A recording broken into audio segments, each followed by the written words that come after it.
आज हम सब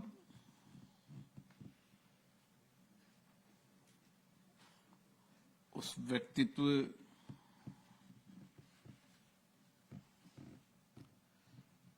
जिन्होंने छोटे से गांव में रहकर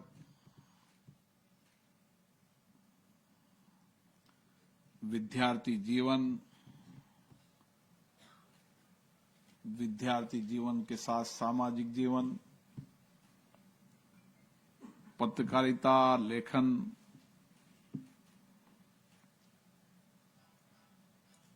और राजनीति जीवन के अंदर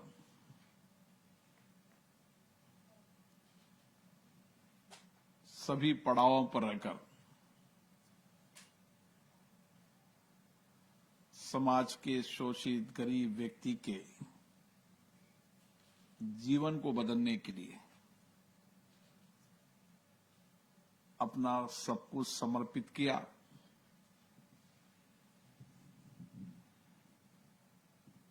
जो कितने भी बड़े पद पर है, पदों से बड़ा व्यक्ति नहीं होता। व्यक्ति होता अपने कर्तृत्व से, अपने व्यक्तित्व से, अपने कार्य से, अपनी समर्पण से, अपनी सेवा से। माननीय भगत सिंह कोश्यारी जी का भी इसी तरीके का व्यक्तित्व है। मुझे भी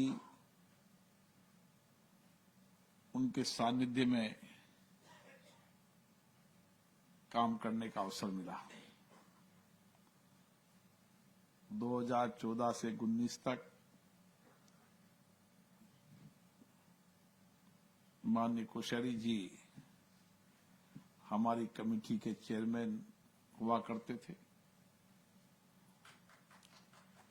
उस समय भी एक ही लक्ष्य होता था कि हम किस तरीके से लोगों के जीवन को बदल सकते हैं। और उन्होंने जिस जगह से अपने जीवन की शुरुआत की, जल, जंगल, जमीन, पर्वत से उनका प्यार, पर्वत के लोगों से उनका प्यार, और इसीलिए उनको पर्वत शिरोमणि कहते हैं। उन्होंने अपने जीवन को कठिन परिश्रम और कठिन परिश्रम के बाद एक सामान्य रूप से, चाहे मुख्यमंत्री रहे, चाहे महामहिम राज्यपाल रहे, सभी पदों पर रहे, लेकिन सब पदों के रहने के बाद भी उन्होंने पद का अहंकार कभी नहीं रहा। मुख्यमंत्री रहते हुए, उसके बाद महामहिम रहते हुए भी मेरा उनसे मिलना हुआ। और उस समय भी महाराष्ट्र के अंदर जब लंबे समय तक रहे तो एक सामान्य जीवन की तरह है।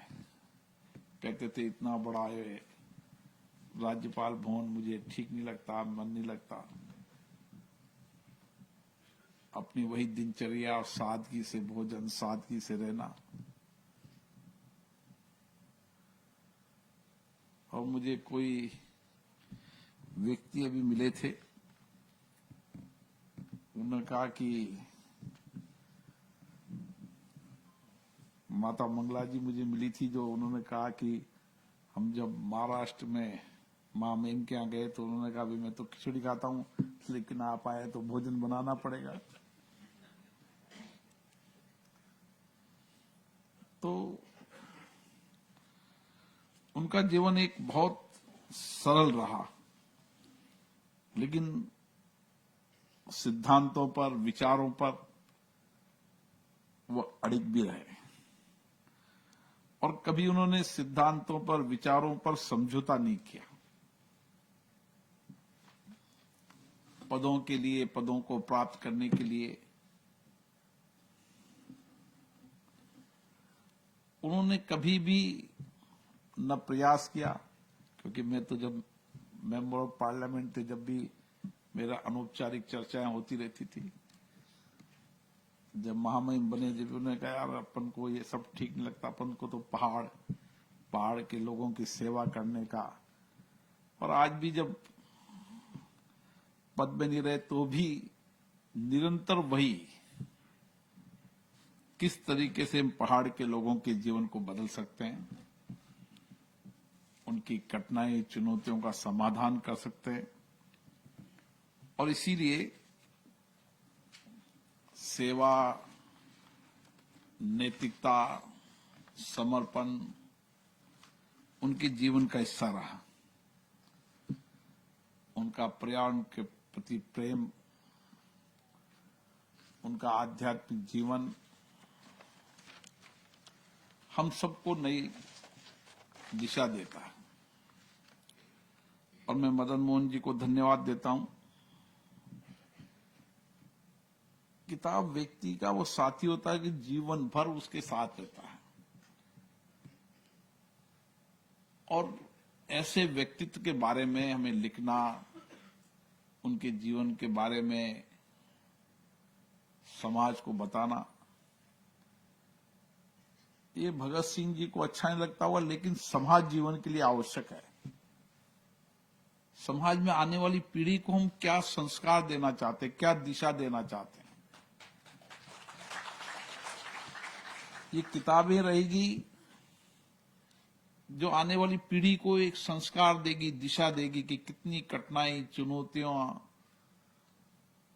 कठिन परिश्रम के बाद व्यक्ति कितने सहज रूप से हो सकता है।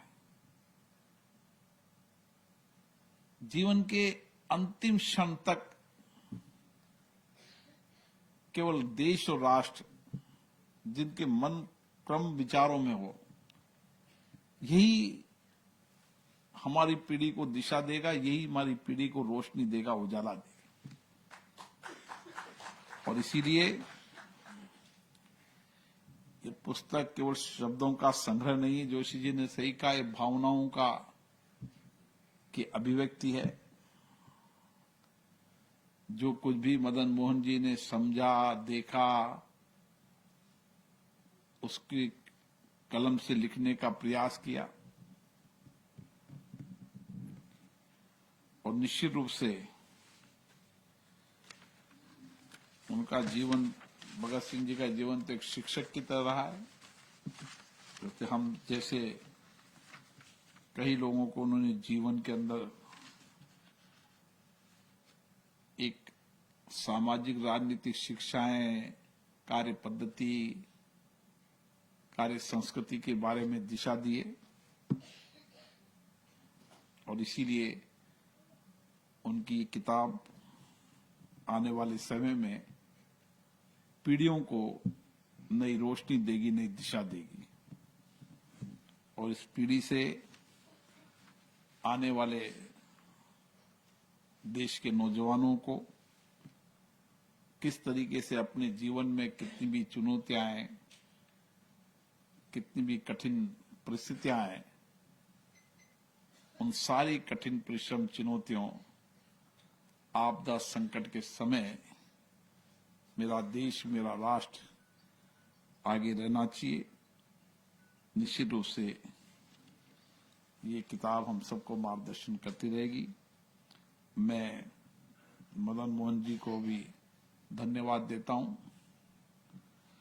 जिन्होंने इस किताब को शब्दों का, लोगों की भावनाओं का, लोगों की संवेदनाओं का और आदरणीय कोश्यारी जी के जीवन के कार्य संस्कृति, उनके जीवन की कार्य पद्धति, उनकी समर्पण, उनकी सेवा को एक संकलन करने का काम किया है।